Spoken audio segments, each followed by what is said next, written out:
好消息啊，004有可能会成为人类史上最大航母，12万吨排水量，核动力无限续航，第6代舰载机上舰，这些都有可能从网友们的想象变成即将出坞下水的大国巨舰。这下真的是彻底圆满了，中国人想这一天已经想了几十年了。大家好，欢迎来到星球热点，国家大事从不缺席，舆论场中抽丝剥茧，聚焦独家中国资讯，点赞、订阅加小铃铛，带你用不一样的视角读懂中国故事。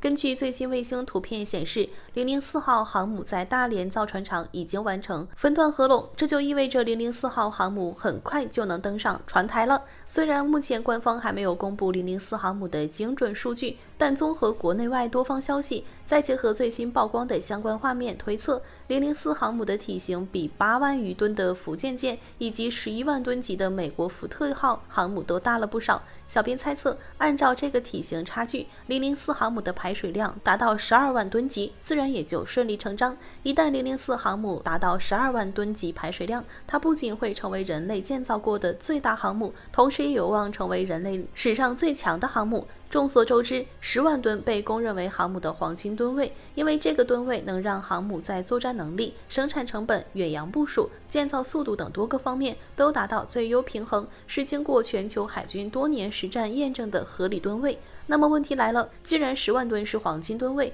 ，004航母为什么要进一步跨越到12万吨呢？其实答案很简单，就是为了补足福建舰身上的缺憾。虽然福建舰8万余吨的体量已经非常庞大，在全球常规动力航母中处于顶尖水平，但它也存在一些局限性。比如福建舰只有3座电磁弹射器，而且这3座电磁弹射器的部署位置比较紧凑，在舰载机满载、甲板作业繁忙的状态下，这3座电磁弹射器想要同时高效运营，难度非常大，会严重影响舰载机的出动效率。除此之外，福建舰的升降机数量也比较少，只有2座，这也进一步制约了舰载机的转运和整体运营效率。而这些问题的本质，其实都是因为福建舰的吨位不够大，甲板和舰体内部的空间不够宽敞，无法容纳更多的弹射器和升降机，也无法更合理的规划作业区域。现在004航母把吨位放大到12万吨，这些问题自然就能迎刃而解。但如此庞大的吨位，仅仅依靠普通的常规动力，自然很难支撑正常运转，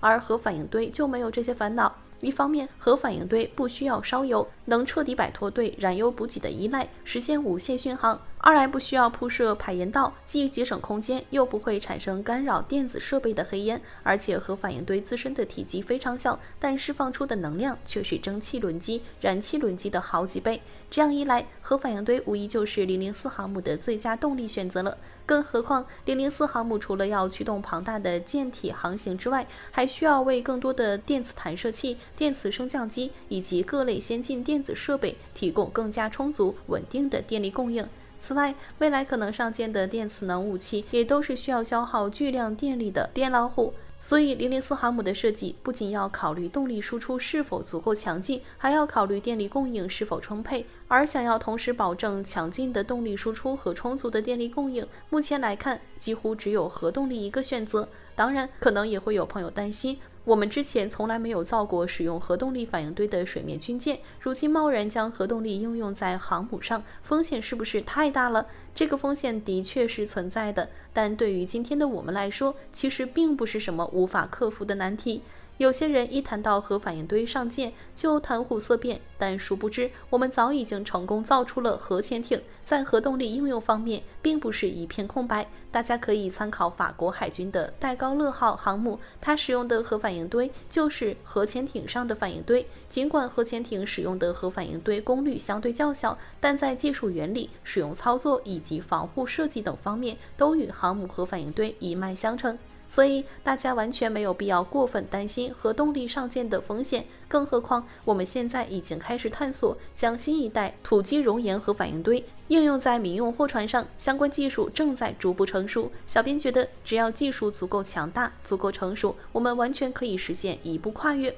不过核动力还只是解决了004航母的动力、供电等基础问题，第6代舰载机能否上舰才是决定004航母战力能否再上一层楼的核心因素。因为航母本身其实就是一座人畜无害的海上机场，舰载机才是航母的拳头。舰载机的作战能力才是衡量一艘航母真正战力的核心指标。目前，全世界的航母舰载机可以分为3个档次，最低档次的是印度海军、俄罗斯海军所使用的第3代舰载战斗机，比如米格29、苏33；中间档次的是法国海军所使用的第4代舰载战斗机阵风 M；最高档次的是美国海军和中国海军所使用的第5代舰载战斗机，比如美国的 F-35C 和中国的歼35。但随着6代机时代的到来，上述这些舰载战斗机其实都已经显得落伍了，而且得益于中国在6代机领域的巨大技术领先优势，我们的004航母完全有可能率先在全球实现第6代舰载战斗机的上舰装备。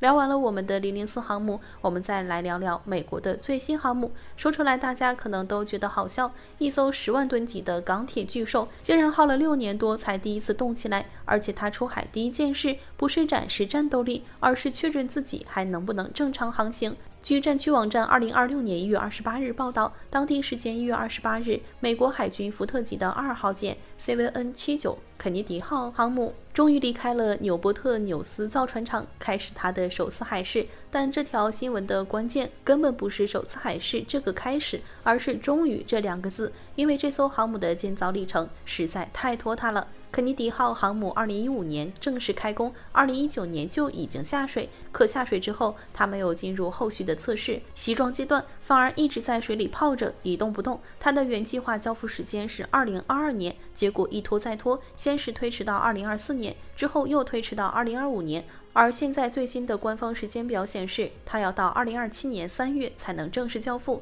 一艘航母从铺设龙骨到首次海试，用了超过10年时间，这让美国海军经历了自开始量产超级航母以来最长的一段没有新航母服役的空窗期。很多人疑惑，美国作为曾经的航母强国，造一艘航母怎么会这么慢？问题就出在那些让美国海军引以为傲的革命性技术上。肯尼迪号航母搭载了电磁弹射系统、先进电磁武器升降机以及全新的拦阻装置。这些技术的理念听起来非常超前，但现实却非常骨感。它的首舰福特号航母就是一个活生生的例子。服役初期，11台武器升降机大部分都无法正常使用，先进拦阻装置的故障率高得离谱，根本无法满足实战需求。而首舰福特号没有填平的这些技术大坑，全部都留给了肯尼迪号。更具戏剧性的是，这艘还没有走出船厂、没有完成海试的航母，已经在进行价值1.42亿美元的升级工程了。边造边改，船厂还没有交船，美国海军就要求他提升战力，这就像一个学生还没有毕业就被通知要重修几门核心课程，尴尬又无奈。这艘航母的造价也一路飙升，从最初的预算涨到了超过130亿美元。据国会研究服务处2025年12月报告，其预估采购成本已从早期的约113亿美元增至约131.96亿美元。那么，这艘耗时多年、耗资巨大的航母真的能如期在2027年交付，改变全球航母的战力格局吗？答案可能并不乐观，因为它一出场就要面对一个自己制造的战略空窗期。美国国会有一条法律明确规定，海军必须保持至少11艘现役航母，这是维持美国在全球关键海域同时部署力量的最低门槛。而目前，美国最老的尼米兹号航母计划在2026年5月退役，可肯尼迪号最快也要2027年3月才能接班。这就意味着至少有10个月的时间，美国海军能动用的航母只有10艘，比法律规定的最低标准少1艘。少1艘航母绝不是简单的算术题，它意味着部署在中东的航母可能要从亚太地区紧急调动，意味着正在维修、修整的航母修整时间会被大幅压缩，意味着整个美国航母舰队的部署链条会绷得更紧，容错率变得极低。大家可以看看最近的局势，肯尼迪号航母打击群从西太平洋紧急调往中东，这种拆东墙补西墙的调动在未来可能会变得更加常见。因此，肯尼迪号的首次海试表面上看是新舰迈出的关键一步，深层次来看却暴露了美国航母建造体系的疲态和漏洞。美国选择用最复杂、最激进的方式，一次性实现航母技术的代差突破，试图继续维持自己的海上霸权。但当顶尖的设计叠加到衰退的工业执行能力之上，当野心持续加码，而工期与预算却无法同步跟进，最终的结果只能是工期延期、成本失控、技术难产。好了，今天的内容到这里就结束了。如果你喜欢小编的影片，还请大家多多点赞转发，让更多的人一起见证中国进步。关注我的频道，这样既能回顾往期视频，又不会错过之后的精彩内容。那我们下期节目不见不散。